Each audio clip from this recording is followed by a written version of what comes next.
Hola, bienvenidos una vez más a Relatos en la Ventana. Hoy vamos a leer a una autora norteamericana que al menos para mí es un descubrimiento reciente. Se trata de Gina Berriol.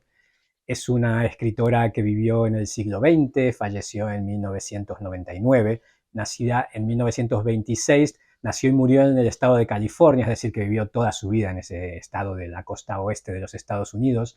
Es hija de inmigrantes judíos rusos y comenzó a escribir desde pequeña y a publicar a partir de más o menos los 30 años. Toda su obra consta de 4 novelas y 4 libros de relatos. Ella además enseñó escritura tanto en la San Francisco State University como en la prestigiosa Academia de Escritura o Talleres de Escritura de Iowa, ¿no? Que es un lugar muy prestigioso para ir a estudiar escritura creativa. El gran éxito le llegó en la última etapa de su vida. Con 70 años publicó Mujeres en la cama, que en Estados Unidos fue reconocido con el muy prestigioso premio Penn Faulkner, además del premio de la crítica, el premio nacional del Círculo de la Crítica.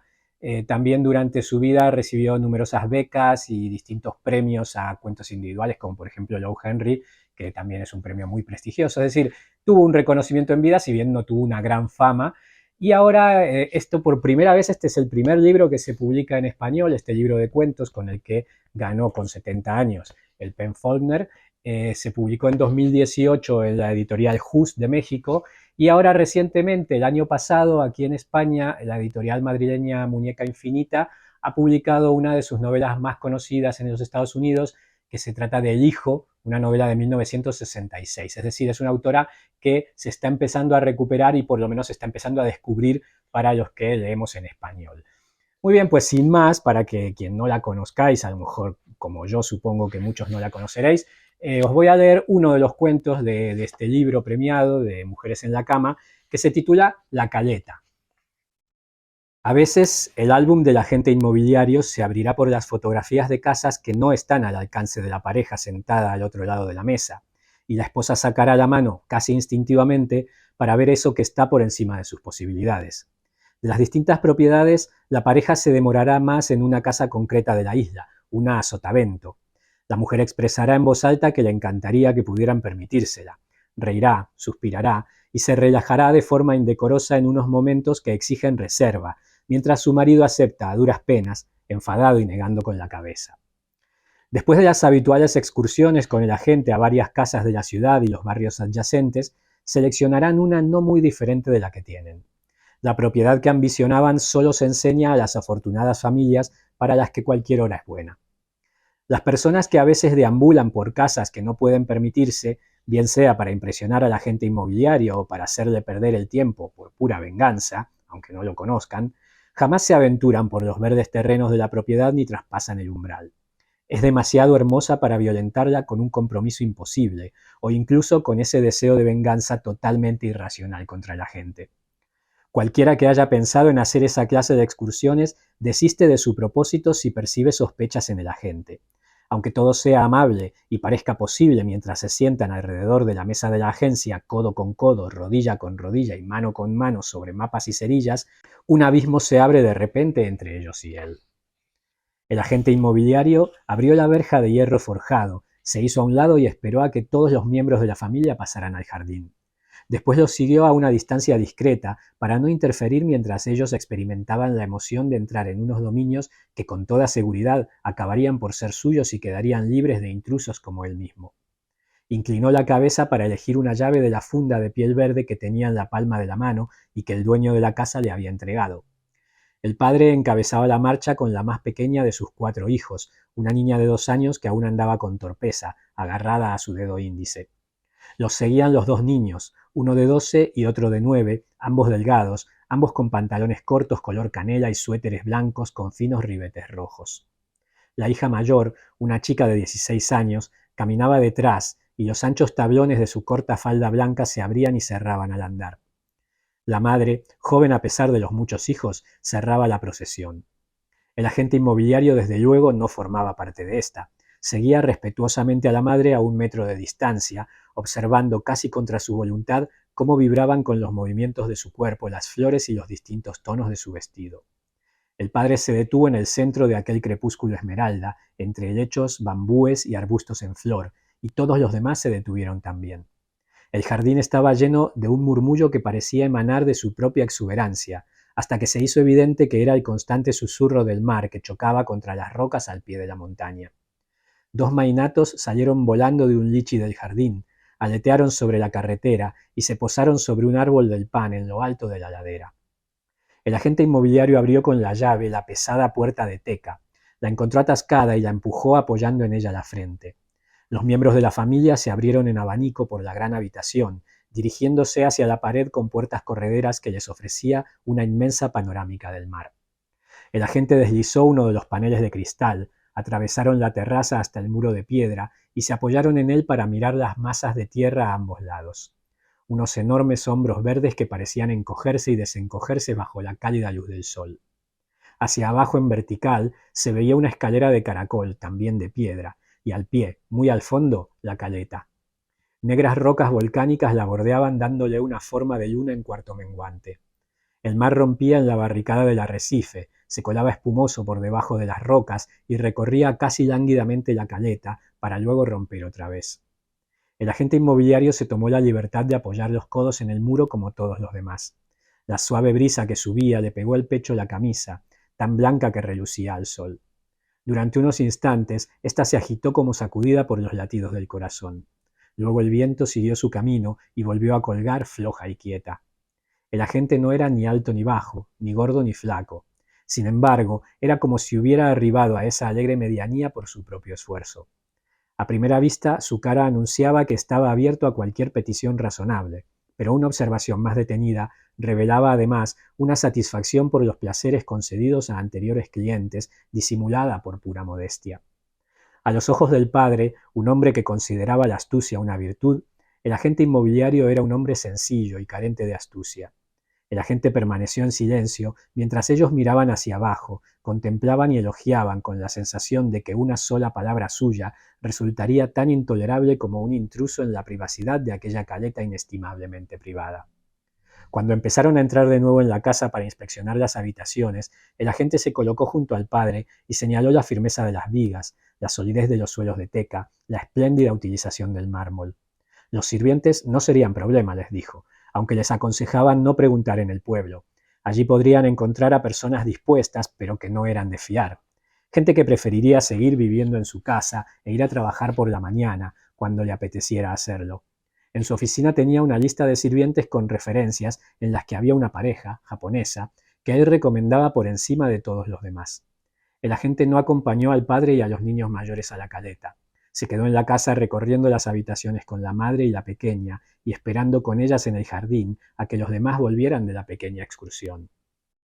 El padre volvió con la chaqueta de su traje oscuro sobre uno de los hombros y la corbata colgando sobre el otro, lanzada hacia atrás por el cálido viento de la caleta.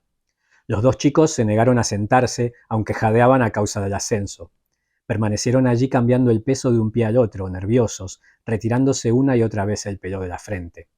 Tenían húmedas las zapatillas de tenis y los calcetines blancos, y la arena manchaba sus piernas desnudas. Aunque con otros clientes el agente solía esforzarse por escuchar las conversaciones en voz baja que tenían lugar en la parte de atrás de la ranchera o en la habitación de enfrente para poder, más tarde, contradecirlas espontáneamente, como si no hubiera escuchado las críticas o las especulaciones negativas, y aunque frecuentemente utilizaba una fingida indiferencia para convertir la obsequiosidad en decisión y la hostilidad en reconocimiento del valor de su tiempo, con esta familia permanecía casi sordo y casi mudo. Mientras se reunían de nuevo en el jardín, el agente inmobiliario hojeó un cuaderno negro con tapas de piel y preguntó si desearían ver otra casa, más cerca de la ciudad, con piscina y casi media hectárea de jardín, o un gran apartamento en un bloque de pisos con vistas espectaculares. El padre, aún estimulado por el descenso y la exploración de la caleta, sospechó que aquella sugerencia de visitar otros lugares era una estrategia para despertar en su familia el deseo urgente de poseer aquella casa. Sonrió pacientemente, le echó el brazo a los hombros a su hijo mayor y se encaminó hacia la verja. El agente siguió a la familia, empujó la verja y la cerró con llave, mientras ellos, junto a la carretera, miraban el resto del terreno que se alzaba por encima o miraban a lo lejos, familiarizándose con el lugar. A primeros de junio la familia ya se había mudado.